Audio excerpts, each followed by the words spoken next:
Primero me gustaría darles a ustedes la bienvenida, que tengan un excelente inicio de semana. Recuerde que es importante que siga usted tomando apunte mientras yo voy explicando.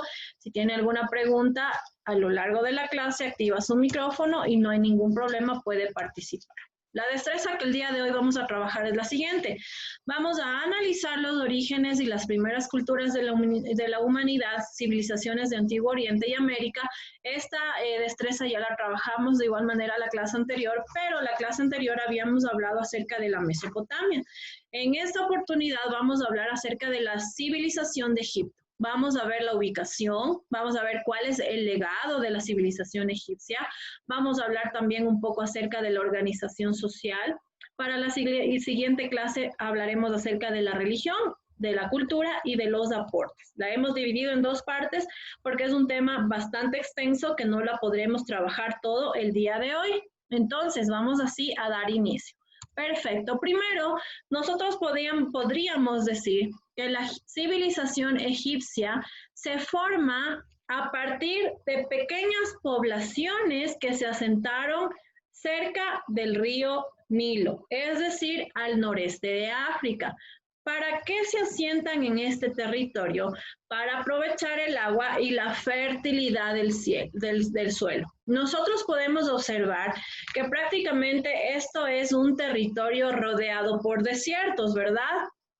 Tenemos acá el desierto de Arabia, tenemos por acá el desierto de Libia, es decir, era una zona extremadamente desértica, pero decidieron asentarse en este territorio. ¿Por qué? Porque tenemos aquí nosotros la presencia del río Nilo. Mire, es un río que no es muy ancho, pero sí es un río largo que prácticamente bañaba toda esta parte de Egipto. Y acá nosotros tenemos el Bajo Egipto y el Alto Egipto. Ya vamos a ver por qué Egipto se divide en estas dos partes. Y a orillas de estos ríos se generaba la actividad agrícola y se aprovechaba porque el suelo era extremadamente fértil. Entonces, así vamos a pasar nosotros a iniciar con este tema una vez de ya haber ubicado prácticamente Egipto en el mapa. Y continuamos. Mire, ayúdame por favor, Daniel Zambrano, leyendo el recuadrito amarillo. ¿Qué nos dice?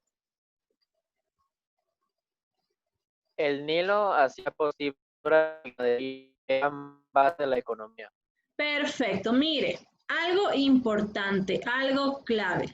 El río Nilo hacía posible la agricultura y la ganadería. La agricultura y la ganadería en ese tiempo era la base de la economía. Recordemos que este pueblo obviamente necesitaba alimentarse y no solamente alimentarse, sino también ejercer algún tipo de comercio. Y esto se daba gracias a la ganadería y a la agricultura de todos los productos que ellos producían cerca del río Nilo.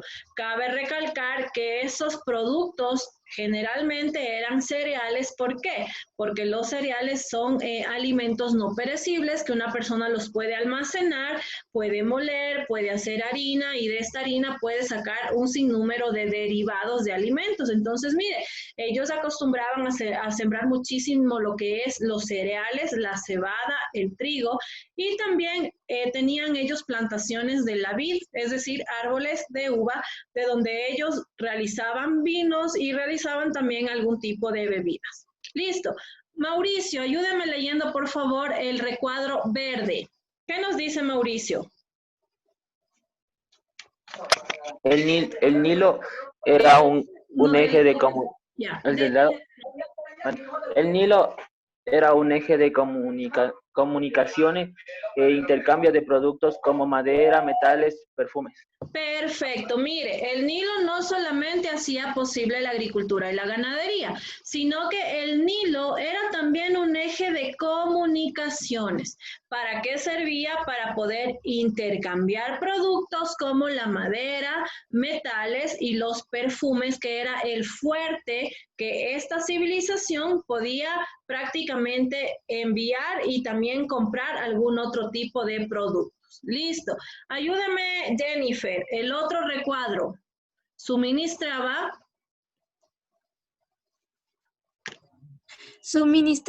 la pesca y planta del papiro. Se utilizaba para construir embarcaciones, cestos y papel para escribir. Perfecto, mire, a orillas del río Nilo existían plantaciones de papiro. Nosotros sabemos que el papiro se extraía de un árbol, ¿verdad? Este árbol era utilizado para construir algún tipo de embarcaciones. Obviamente no construían con la cáscara del papiro, sino más bien con la madera que el árbol proporcionaba.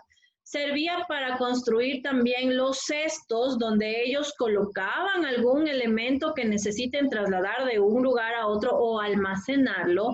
Y sobre todo, ellos empezaron a darle un uso como un papel para escribir. Sabemos que el papel es más grueso que el papiro, pero el papiro ya podía tener plasmados algún tipo de escritos y poder almacenarlos. Entonces, mire cómo prácticamente ellos en ese tiempo empezaron ya a tener un tipo de sofisticaciones y dar utilidad a lo que la naturaleza les había proporcionado, pese a estar asentados en un territorio desértico. Muy bien. Michael, ayúdame por favor con la partecita celeste. ¿Qué dice? Cada año el Nilo subía de nivel e inundaba las orillas y depositaba una capa de limo que fertilizaba el suelo. Perfecto, mire, una vez al año el Nilo subía de nivel en estas crecidas que generalmente se dan en los ríos. ¿Y qué sucedía cuando se daba estas crecidas? Inundaba las orillas tanto a la izquierda como a la derecha y de esta forma dejaba depositada una capa de limo. ¿Qué es el limo? El limo es una sustancia que proporciona la misma naturaleza que permite que los suelos sean fertilizados. Y esta vez al año aprovechaban los pobladores de la civilización egipcia para sembrar los productos. Aprovechaban que la tierra estaba húmeda, aprovechaban que había agua para poder regar estos sembríos, aprovechaban también la capa de limo que se había depositado a orillas de este gran río. Entonces, mire, acá nosotros podemos observar, igual tenemos una ilustración de los gráficos que ellos realizaban en las paredes. Ellos contaban algunas historias de lo que habían vivido, especialmente de los gobernantes y de la clase social alta que manejaba esta civilización. Continuamos, mire, ¿qué hicieron ellos? Ellos, al estar no en medio, sino al estar a orillas del río Nilo, ¿qué hicieron? Construyeron canales y también construyeron diques. ¿Para qué servían estos canales y estos diques? Especialmente eran utilizados para llevar agua a donde fuera necesario. Recordemos que acá cuando crecía el río sí inundaba las orillas, pero no eran inundaciones que les iban a ellos a causar daño. ¿Por qué? Porque su territorio era bastante desértico. Entonces ellos necesitaron crear una estrategia para poder llevar el agua desde el río Nilo hasta el lugar donde fuere necesario. De esta manera ellos empiezan a construir algunos diques y algunos canales.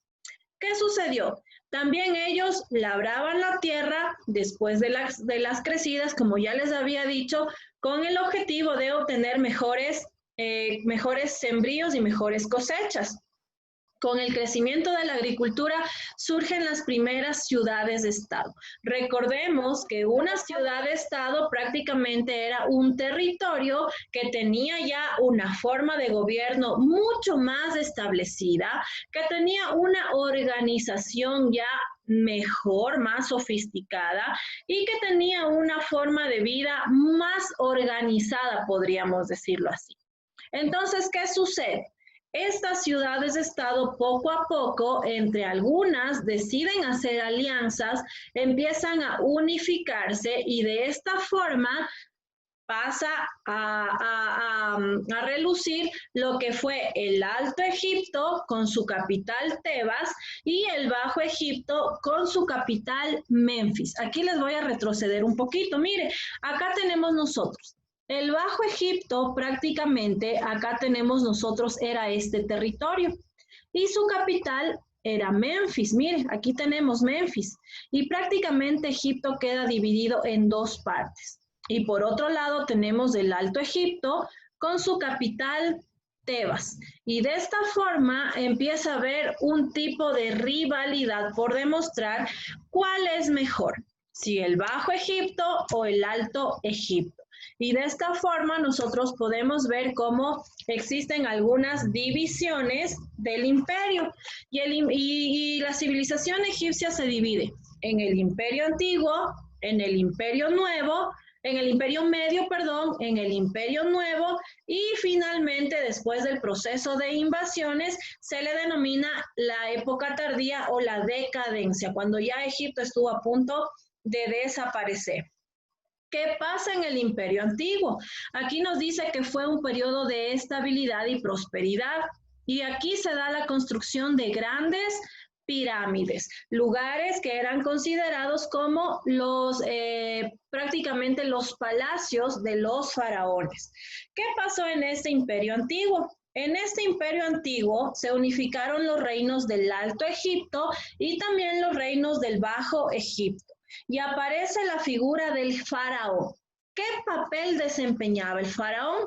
El faraón prácticamente era el jefe político, jefe religioso, jefe de la sociedad, y aquí prácticamente se le consideraba como una divinidad, es decir, el enviado de los dioses para gobernar la tierra. Entonces, mire, ¿por qué fue un periodo de estabilidad y de prosperidad? ¿Por qué? Porque aquí la economía prosperó gracias a la agricultura y a la ganadería. Aparte de esto, inicia la escritura de los jeroglíficos. Con esta escritura de los jeroglíficos empezaron a decorar las pirámides en la parte interna, es decir, empezaron a contar las historias que habían vivido estos faraones dentro de las paredes de las pirámides y eran representados estos jeroglíficos prácticamente como las vivencias que habían suscitado. Obviamente, para dar paso del imperio antiguo, se dieron algunas invasiones y pasamos al imperio medio. En este imperio medio se dieron guerras de invasiones.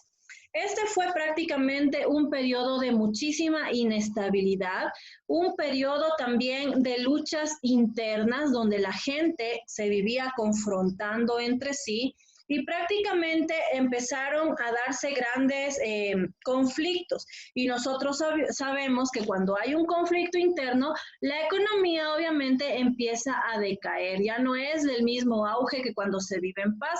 Cuando existen guerras, se destina muchísima parte del... Dígame. Disculpas, dicen por interrumpir. Dice Jami si le puede dejar entrar, por favor. Ya le acepté, ya está. Ya ves. Ya le acepté, muchísimas gracias. ¿Ya? Entonces, mire, prácticamente este imperio... Ya, ¿alguien iba a hablar? ¿No? Ya, entonces, mire, prácticamente durante este proceso no solamente sufrió el territorio en sí, sino también muchísimas rutas comerciales fueron acaparadas por los invasores. Y así nuevamente se da un proceso de invasiones en este periodo que ya no era de estabilidad, sino un periodo de bastante inestabilidad, inseguridad, invasiones, guerras, y pasamos al Imperio Nuevo. Este Imperio Nuevo prácticamente se logra con la expansión territorial de Ramsés II. Ramsés, uno de los principales faraones, principales exponentes de la organización de la civilización egipcia. Entonces, mire, y aquí también aparece Amenófis, que fue prácticamente el que proclama el monoteísmo. Y así en este imperio nuevo empiezan a darse un sinnúmero de acontecimientos. Por ejemplo, acá se construyeron muchos templos, acá los faraones fueron enterrados en el Valle de los Reyes, se creó un tipo de lugar sagrado donde únicamente podían ser enterrados estos faraones. Prácticamente aquí empezó un periodo de paz y un desarrollo económico. Lo que había suscitado en este imperio empezó a reconstruirse nuevamente en este periodo del Imperio Nuevo. Otra vez empezaron a tener estabilidad, la economía empezó a crecer, empezaron a recuperar esas rutas comerciales que habían perdido y así llegan nuevamente invasiones, un proceso de invasiones mucho más largo, mucho más extenso. Es por eso que ustedes ven acá que son periodos más cortos. Acá viene una gran invasión y vamos a la época tardía o lo que se le conoce como la decadencia. Acá prácticamente llegan los persas y Egipto se convierte en una provincia persa. Acá llega ya la conquista de Alejandro Magno y prácticamente Alejandro Magno termina con esta civilización egipcia, es decir, empieza una decadencia en Egipto por la dominación extranjera. ¿Quiénes llegaron a inestabilizar? Llegaron de Libia, llegaron de Asiria y llegaron también de Persia, de Macedonia y de Roma. Y acá prácticamente, como ya les había dicho, con esta inserción de estos pueblos que llegaron a invadir, prácticamente la cultura llega también a exterminarse hasta cierto punto y de esta forma desaparece la civilización egipcia. Listo, aquí hemos visto una breve reseña de los imperios que se suscitaron. No se olvide, Imperio Antiguo, periodo de estabilidad y prosperidad. En este periodo se construyen las pirámides. Imperio Medio, después de algunas invasiones, viene ya la inestabilidad, vienen conflictos internos, les roban algunas rutas comerciales y el territorio empieza a desestabilizarse. Imperio Nuevo, vienen dos gobernantes importantes y estos dos emperadores lo que hacen es tratar de estabilizar nuevamente a toda la civilización egipcia. ¿Lo lograron? Sí lo lograron, pero ya no estaba tan sólido como lo estaba al inicio.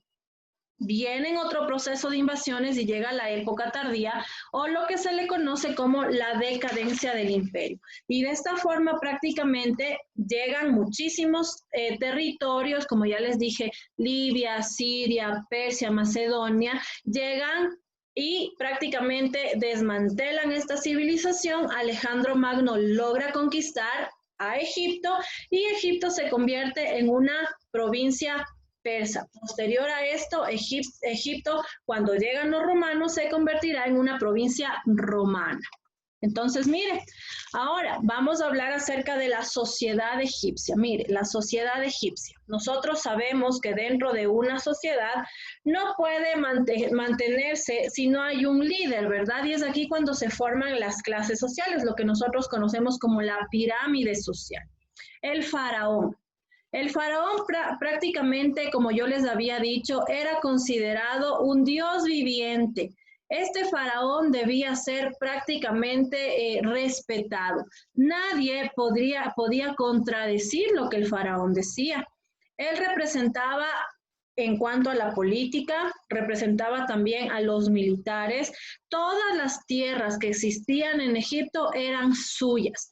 Nada era de la clase social media, de los artesanos, de los comerciantes, de los campesinos, no. Absolutamente todo lo que existía era propiedad del faraón. Él controlaba las obras de canalización, la construcción de diques, la construcción de pirámides. Él ordenaba si el periodo era de paz o tenían que ir a conquistar o a luchar, a defender su territorio. También prácticamente era considerado la máxima autoridad religiosa. ¿Por qué? Porque era descendiente del dios Osiris y prácticamente él debía asegurarse de que todas las leyes que se generaban en Egipto sean cumplidas. Las leyes eran de carácter divino, no se me vaya a olvidar. Tenemos la clase sacerdotal. Esta clase sacerdotal era una clase que servía prácticamente al faraón. Eran los encargados de mantener los templos de los dioses en buenas condiciones, de ver que los habitantes lleven las ofrendas, de tener todo en perfecto estado. Tenemos los escribas. ¿Quiénes eran los escribas? Los escribas eran prácticamente las personas que podían realizar cualquier tipo de escrito o de jeroglífico que el faraón ordenase. Los escribas trabajaban en los papiros y también los escribas trabajaban en las paredes de las pirámides. Ojo, que los jeroglíficos no cualquier persona lo podía hacer y no en cualquier casa podían existir, únicamente eran pertenencia del faraón y solamente podrían dibujar esto dentro de las pirámides, en ningún otro lugar. Los soldados eran aquellos que se encargaban de proteger el territorio, quienes se encargaban de mantener la estabilidad y tranquilidad de los habitantes, y ellos eran también, tenían un cierto tipo de privilegio porque eran considerados por el resto de ciudadanos. Recibían un salario por parte del faraón. Los artesanos y comerciantes prácticamente era la mayor parte del pueblo, era gente común y corriente que se dedicaban a realizar trabajos manuales generalmente para poder satisfacer las necesidades del resto de habitantes. Aquí encontramos lo que son los escultores, los orfebres, las personas que realizaban la vestimenta, quienes fabricaban las armas, entre otras cosas. Tenemos también los campesinos, que están por debajo de los artesanos, eran aquellos que labraban la tierra, que trabajaban generando la alimentación, aquellos que domesticaban también los animales, que servían para alimentar a estas ciudades-estado. Y los esclavos, por último, que como ya sabemos, eran aquellos que habían sido tomados como prisioneros de guerra. Las mujeres especialmente se dedicaban a las actividades domésticas, a cuidar a los hijos del faraón, a realizar algún tipo de actividad dentro de los hogares. Los esclavos varones, algunos eran utilizados para la agricultura, pero era una agricultura ya extremadamente forzosa. Otros eran utilizados, como aquí podemos ver, para llevar carga extremadamente pesada. Entre otras cosas, ellos no tenían ningún tipo de derecho, no recibían tampoco ningún salario. Y vamos a ver la organización política de Egipto. Ya les había adelantado un poquito eso, pero miren, aquí prácticamente el gobierno era monárquico. ¿Qué quiere decir monárquico? Que gobernaba una sola persona. Era un gobierno teocrático.